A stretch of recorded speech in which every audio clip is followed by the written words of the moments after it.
अगर ड्राइवर भाई कमाएंगे नहीं तो भूख उन्हें मार देगी, और अगर कमाएंगे तो सरकार एक ऐसा काला कानून ले आई है कि सरकार उन्हें मार देगी। तो भी ड्राइवरों को कई बार देखा लिंच कर देती है, जला देती है गाड़ियों को, तो उसका जिम्मेदार कौन होगा? अमित शाह उनके बच्चों की गारंटी लेंगे? भारत सरकार जिस तरह से ड्राइवरों के लिए कानून लाई है, उस कानून को लेकर देश भर में बवाल मचा हुआ है। उसी को लेकर हम बात करते हैं एक ड्राइवर के बेटे एडवोकेट जाहिद हारून से। आइए सुनते हैं। हमें ये बताइए, जो इंडिया में प्रोटेस्ट हो रहा है, पूरा इंडिया जाम कर रखा है, ड्राइवरों ने क्यों कर रखा है? इसकी क्या वजह है? देखिए, मैं अपनी बात की शुरुआत एक शेर से करना चाहूंगा। अगर मैं चुप रहा तो मार देगा मुझे मेरा ज़मीर, अगर मैं चुप रहा तो मार देगा मुझे मेरा ज़मीर, गवाही दी तो अदालत मार देगी।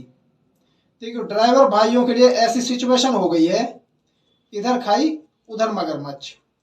अगर ड्राइवर भाई कमाएंगे नहीं तो भूख उन्हें मार देगी, और अगर कमाएंगे तो सरकार एक ऐसा काला कानून ले आई है कि सरकार उन्हें मार देगी।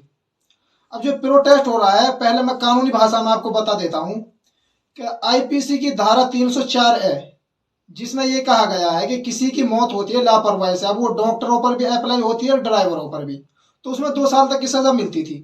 लेकिन अब जो नया कानून आया है, बीएनएस भारतीय न्याय संहिता, इसमें जो सेक्शन इसको रिप्लेस किया है 304 ए को, वो ये कहता है कि अगर किसी की डेथ हो जाती है तो ड्राइवर को 5 साल की सजा मिलेगी, और अगर ड्राइवर ने उस एक्सीडेंट को पुलिस को रिपोर्ट नहीं किया या फिर उस एक्सीडेंट होने वाले को हॉस्पिटल नहीं पहुंचाया तो 10 साल तक की सजा हो सकती है और 5 लाख या 7 लाख का जुर्माना हो सकता है।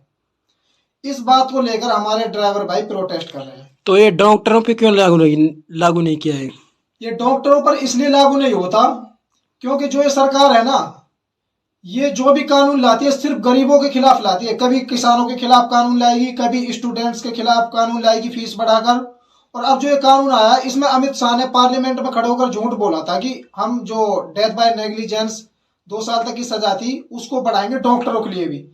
लेकिन डॉक्टर, आपको पता है, एक एजुकेटेड, और मैं डॉक्टरों के खिलाफ नहीं हूं, लेकिन उनकी एक आवाज है, एक असर अंदाज, उनकी एक आवाज है जो सोसाइटी में उनका एक रुतबा है, अमीर है। लेकिन जो ड्राइवर भाई है, सोसाइटी का जो दबा कुचला और सबसे गरीब मजलूम तबका है, इनकी कोई आवाज नहीं है। इसलिए अमित शाह ने उनकी सेम पनिशमेंट रही है 2 साल ही डॉक्टरों की, लेकिन ड्राइवरों की जो पनिशमेंट है वो बढ़ा दी। और इतना मतलब अनरीजनेबल और इलॉजिक है इसमें कि अगर आप ये बताइए, ड्राइवर वहां पर रुकेगा अगर एक्सीडेंट के बाद, तो भीड़ तो उसको मार देगी। अगर आपने देखा होगा कि थोड़ा सा एक्सीडेंट हो जाता है तो भीड़ ड्राइवरों को कई बार देखा लिंच कर देती है, जला देती है गाड़ियों को, तो उसका जिम्मेदार कौन होगा? अमित शाह उनके बच्चों की गारंटी लेंगे? उन ड्राइवरों के बच्चों की अगर भीड़ उनको मार देती है, इसका जवाब किस तरह देगी सरकार? तो सरकार को ये जो कानून है वापस लेना पड़ेगा, क्योंकि जो ड्राइवर भाई है ना, देश की जो अर्थव्यवस्था है इनके कंधों पर चल रही है। तो हमने ये भी तो देखा है, बहुत से ड्राइवर मतलब धूम्रपान या नशा करके गाड़ी चलाते हैं, या किसी को यूं ही ठोक देते हैं, या यूं ही मतलब टक्कर मार देते हैं और यूं ही निकल जाते हैं कुचल कर। इसकी ये भी तो मतलब इसका भी तो कोई सोल्यूशन होना चाहिए। नहीं, आप बिल्कुल गलत बात कर रहे हैं। ऐसा कौन बेवकूफ होगा जो ये चाहेगा कि उसकी गाड़ी से किसी की मौत हो? ड्राइवर जो होते हैं वो 2 पैसा कमाने के लिए अपना घर छोड़कर जाते हैं, अपनी जान हथेली पर रखकर, अपने बच्चों से दूर, अपने घर से दूर। और उनको मिलता क्या है बेचारों को? ना उनको मिनिमम वेज मिलता है, ना उनको सैलरी मिलती है, ना उनकी सैलरी होती है 3-4-5 हजार की, वो भी नहीं देते मालिक उनको। ना उनकी कोई बॉडी है, ना कोई उनका एसोसिएशन है, और वो 10 दिन 15 दिन खड़े हैं, गाड़ी नहीं बन रही, माल नहीं मिल रहा, क्या पता 20 दिन में खाली हाथ आ रहे हैं बेचारे। ना उनको खाने का पता, ना पीने का पता है। और ऐसा कोई नहीं है जो, कोई ये भी नहीं चाहता कि उसकी गाड़ी से किसी जानवर की भी मौत हो। इंसान को तो कोई तब टक्कर मारेगा। और अगर आप जो बात कर रहे हैं कि जो धूम्रपान करके या नशा करके या फिर किसी भी तरह डेथ कर, उनके लिए तो ये डेथ बाय नेग्लिजेंस पर ये कानून है, इसके खिलाफ हम बात कर रहे हैं। जो जानबूझकर मारते हैं उनके हक में हम बात नहीं कर रहे। अब जो आप एक बात बताइए, जो अपने बच्चों को पीछे छोड़कर, अपनी फैमिली को छोड़कर कमाने के लिए जा रहा है एक बंदा, और मैंने अक्सर देखा है कि बाइक वाले ऐसे ऐसे करते हैं और मतलब बड़ी गाड़ियों के सामने आ जाते हैं, और गलती किसकी मानी जाती है? बड़ी गाड़ियों वालों की। मैं भी ड्राइवर का बेटा हूं। हमारे पापा ने बेचारे ने हमें कितनी मजबूरियों में, कितनी तंगदस्ती की हालत में हमें पढ़ाकर इस लेवल तक पहुंचाया जहां आज हम बोल रहे हैं, उनके लिए आवाज उठा रहे हैं। मेरे अंदर दर्द है क्योंकि मुझे पता है कि ड्राइवर भाई कितनी मुश्किलात से अपने बच्चों का पेट पाल रहे हैं। एक रिक्शा वाला भी होगा ना, वो भी उनसे बदतमीजी करके चलता, क्योंकि उनको पता होगा ये बाहर से आया कहीं से। तो जो एक सरकार काला कानून ले आई ना गरीबों के खिलाफ, सरकार को ये वापस लेना पड़ेगा। और मैं अपने ड्राइवर भाइयों से एक बात कहता हूं, आपको कुछ करने की जरूरत नहीं है। आपके पास बहुत बड़ी ताकत है। आपकी गाड़ी जहां खड़ी है वहीं पर छोड़कर अपने घर को चले जाइए।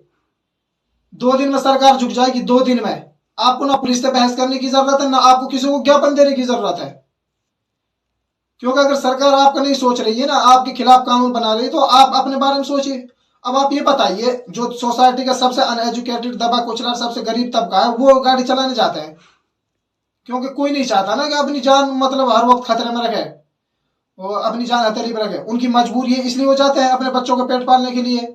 और सरकार इस तरह का कानून ला रही है तो उनको सरकार मजबूर कर रही है कि आप घर पर बैठिए। तो क्या सरकार उनको खिलाएगी घर पे बिठाकर? तो वो यही चाहेंगे कि भाई अपने घर पे बैठ रहे, कम से कम वो सजा से तो बचेंगे। 5 लाख का जुर्माना कहां से देंगे? वो 5 लाख अपन पूरी जिंदगी में नहीं कमा पाते बेचारे। हमें पता है उनकी परेशानियों का। हम आपका दर्द समझ सकते हैं, आप ड्राइवर के बेटे हो, लेकिन ये सरकार झुकती नहीं। क्या ड्राइवर में इतनी ताकत है, सरकार को झुका देगी? बिल्कुल, आप अपनी आंखें खोलिए, सरकार झुकती क्यों नहीं है? किसानों ने झुकाया था सरकार को, तब भी ये कहा था कि ये सरकार नहीं झुकेगी। और ड्राइवरों में मैं आपको एक बात बता देता हूं, ड्राइवरों में इतनी ताकत है, अगर ड्राइवर चाहे ना तो 2 दिन में इस सरकार को झुका सकते हैं। अगर ड्राइवरों ने गाड़ी का पहिया रोक दिया तो इस देश की अर्थव्यवस्था रुक जाएगी, देश का पहिया रुक जाएगा। और उनको कुछ करने की जरूरत भी नहीं है, ना उनको धरने पर बैठने की जरूरत है, ना किसी को ज्ञापन देने की जरूरत है। ड्राइवरों में बहुत ताकत है। ड्राइवरों की आवाज नहीं है, वो कभी अपने लिए बात नहीं करते। इस वजह से हमें ऐसा लगता है कि ड्राइवर कुछ नहीं कर सकते। ड्राइवर इस देश की सबसे बड़ी ताकत है। वो बिल्कुल झुका सकते हैं इस सरकार को। झुकाने वाला चाहिए, और ये सरकार झुकेगी क्यों नहीं? ये एक डेमोक्रेसी है, यहाँ झुकना पड़ेगा सरकार को।